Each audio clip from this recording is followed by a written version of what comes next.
The difficult thing is that vulnerability is the first thing I look for in you and the last thing I'm willing to show you. In you, it's courage and daring. In me, it's weakness. That's a quote from Brené Brown, and she's really great when it comes to talking about vulnerability and shame and processing all that stuff.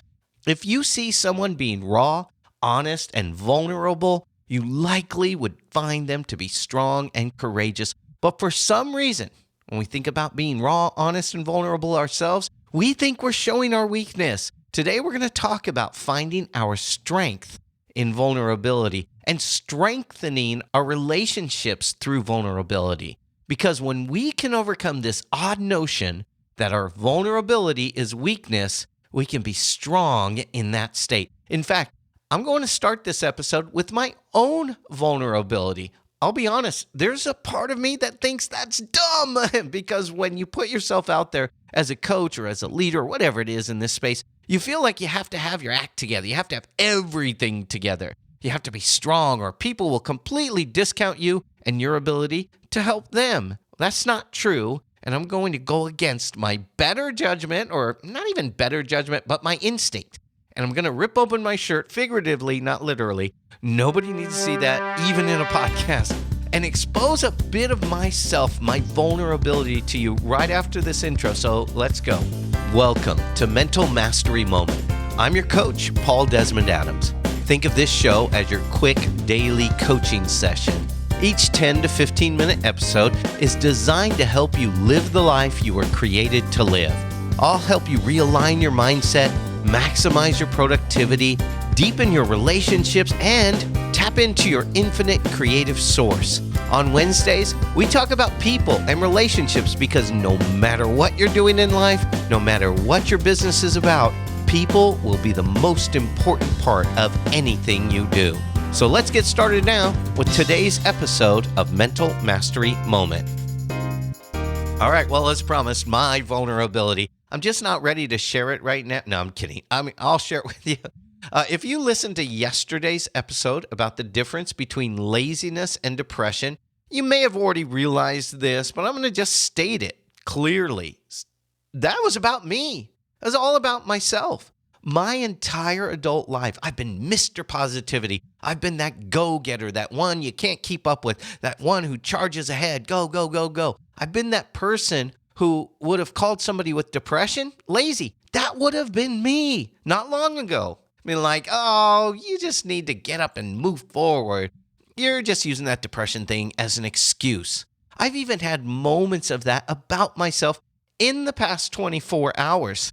Yep. Even after all that I shared on yesterday's episode, I was still tough on myself about that. And I'll tell you, it was actually my youngest daughter. She's only 21. She said, "Dad, if anyone thinks that about you, they're not your audience. You have to speak to your audience." And I hope you're still with me, and I hope you can still gain value from this podcast, and maybe even someday, if needed, coaching with me if you need that. So with that said, you're welcome to stop this episode, unsubscribe if you'd like, find a show with a powerful host who has no weaknesses, find a coach who isn't currently struggling with anything. And if that's what you're looking for, I really encourage you to go do that. But at some point, you may want to come back to this show for some vulnerability. But I totally understand if you want something different. So I'll let you do that now if you want to. So if you're still with me, thank you. We now have a relationship that allows us, you and me, to be vulnerable with each other. This is key to the very best relationships anyone can have. Hopefully, I've shown you that our relationship is now a safe space for both of us. With that said, let's jump into this idea of vulnerability. So what is vulnerability?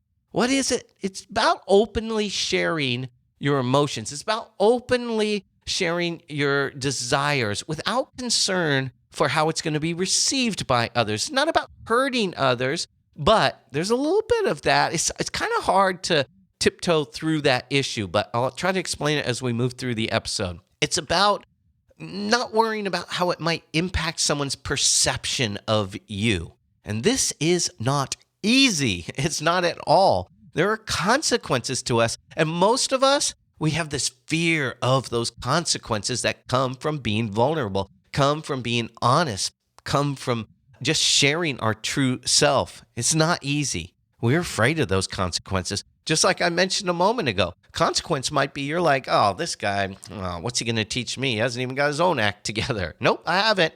But I got a lot of things I can help you out with. I got a lot of things I can offer you, and I'm sure you have some things you can offer me. But being vulnerable means setting aside your desire, really your ego's desire, to be perceived as perfect. Admit your flaws and shortcomings with others. This is about accepting who you are and being honest about that with others. This is about accepting who you are, that self-awareness, knowing like, oh, that's an area I'm a little bit weak right there, and then being honest with others about that weakness. And we don't want to do that because of the consequences. And this goes back to our reptilian brain. If you're not familiar with the three types of brains we have, there's the reptilian brain, which is our instinctive response. And there's the mammalian, which is our emotional response, our implicit memory, not explicit memory, but that felt sense, that felt memory. And then the Homo sapien brain, which is our self-awareness, our cognitive thought, and our executive function. I don't want to go too deep into all that. There's a whole lesson on that if you want. But our reptilian brain is our instinctive response. It's a part of the brain that has that innate survival instinct. And this goes back when we were just trying to survive as a tribe. And if you showed weakness to your tribe, you were done. They had no need for you because you were weak and you were cast out. And when you were cast out alone back then, that meant you were probably going to die pretty soon because you didn't survive on your own at that time. So you have this instinctive response to protect yourself from being kicked out of the tribe, from not being vulnerable, not sharing your struggles or your weaknesses. And because that's in your reptilian brain, that means you don't have to consciously think about your need for survival. It fights your desire to be vulnerable. It goes beyond your cognitive thought. It may even be something that isn't even conscious for you. It's not felt and it's not thought. You just don't do it. And that's the default state for most of us. But let me just caution you really quick when it comes to being vulnerable and sharing about yourself. This isn't about endlessly beating yourself up. You're great at a lot of things and not so great at a few other things. You have to strike that authentic balance. Don't vomit all of your shortcomings over everybody you meet. There's different people that you share different things with, but those areas where you struggle, be honest and vulnerable about those. But don't only focus on those. Nobody wants to be around a Debbie Downer. Like everything they tell you is like, oh yeah, I messed up at that before. And everything is negative. That's not being authentic and vulnerable either. The vast majority of what you're doing in life is good and you're good at it. But those few things that you struggle with, be honest about it. Truthfully, the more you do this, the easier it becomes. But never let it just become a robotic response. Don't just share without feeling, without thought. Be authentic. Share if it's personal and it's vulnerable.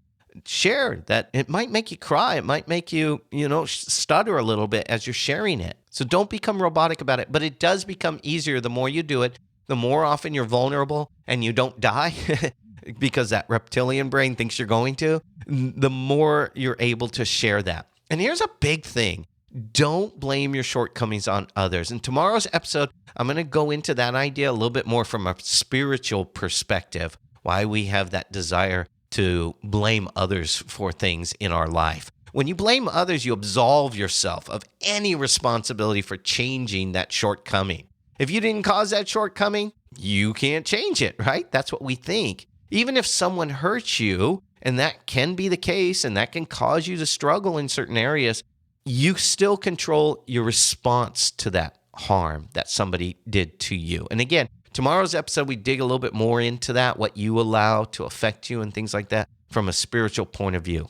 Being vulnerable in a relationship also means letting the other person know when they've hurt you. This can actually be harder than any other type of vulnerability because you're showing your soft spots, your weak areas. You're letting them know when you say that to me, it hurts me. You're basically giving them ammunition if they ever want to hurt you in the future. You've just said, don't hit me here, it hurts the most. And that can be hard to do. Now, as soon as I say being vulnerable is good for your relationships, we start to use it as a way of manipulating, of deepening a relationship. Well, if I'm vulnerable, then they'll like me more because they'll feel I'm being honest with them, will create trust, and that might lead to a sale, or that might lead to them doing what I want them to do in the relationship.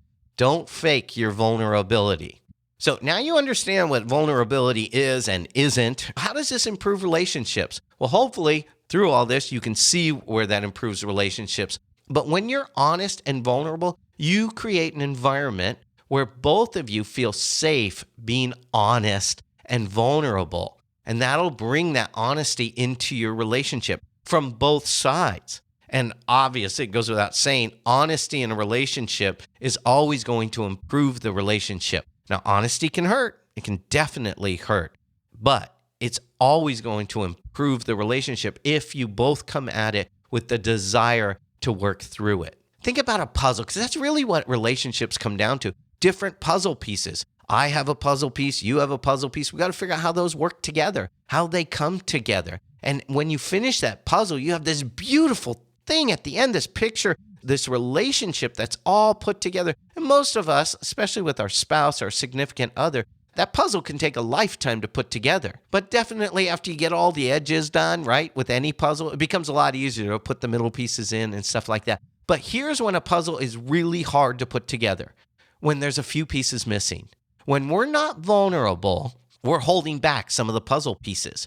We're not putting them out on the table. Even those puzzle pieces you don't want to share until we've got more of the puzzle put together. I'm going to hold this one back until I kind of see what they've put out there. What pieces have they got? Oh, okay, they shared that. All right, I'll share this. That is what happens. But if you're going to be the one who's going to be vulnerable, you got to put your pieces on the table, and that'll help them, because that piece of the puzzle may make everything else in the puzzle easier to put together. Maybe that vulnerability is that little corner piece that we always look for when we put a puzzle together. It's like, oh, okay, got the 4 corners done. That makes everything easier, right? And you don't want to be jamming pieces in there, right, that don't really fit. And that brings up something else. Make sure the puzzle pieces you're sharing are for this puzzle. You may have other things. If you're in a business relationship, you don't have to share, to be vulnerable, puzzle pieces that go to your marriage relationship or to your family relationship or some other relationship. Make sure the puzzle pieces you're putting together are appropriate for that relationship. Those are the pieces to that relationship. Don't take all these puzzle pieces out of your pocket and go, oh, here's everything I got, all the flaws I got, boom, here you go. Because now you're trying to sort through the ones that apply to this relationship and the ones that don't. Something we teach in radio and podcasting is knowing the difference between personal and private. When you're building trust with somebody, sharing personal stuff is good for that relationship. When you're on the radio or you're doing a podcast like this is a great example. Just know the difference between personal and private. Share your personal stuff. Don't share your private stuff. This is that big, ugly thing that makes relationships a lot better that none of us really want to do. And relationships in all areas of our life. I hope this has helped you. I really, really do. Be vulnerable with somebody. Tell them where you've come up short. Tell them what you're struggling with right now. It really will build a strong, lasting relationship with the people in your life. I sure appreciate you. You're a wonderful person for listening to this podcast. I would love if you could share this podcast with somebody else. It's real easy to do, no matter what app you're listening in, whether it's Spotify or Apple Podcasts or Google Podcasts, whatever it is, there's usually a little share button. So I'd appreciate it if this spoke to you. Maybe you have somebody you're in a relationship with and you want them to listen to this so that you can both approach it with some vulnerability. Please do that. And of course, if the show has helped you, would you rate it and review it? And you can usually do that right inside of the app you're listening to, or listening on right now. Just give it a 5-star rating. And if you want to share why you did that, I would really, really appreciate that. Thank you so very much. And as always, I really do hope that your reach extends beyond your grasp.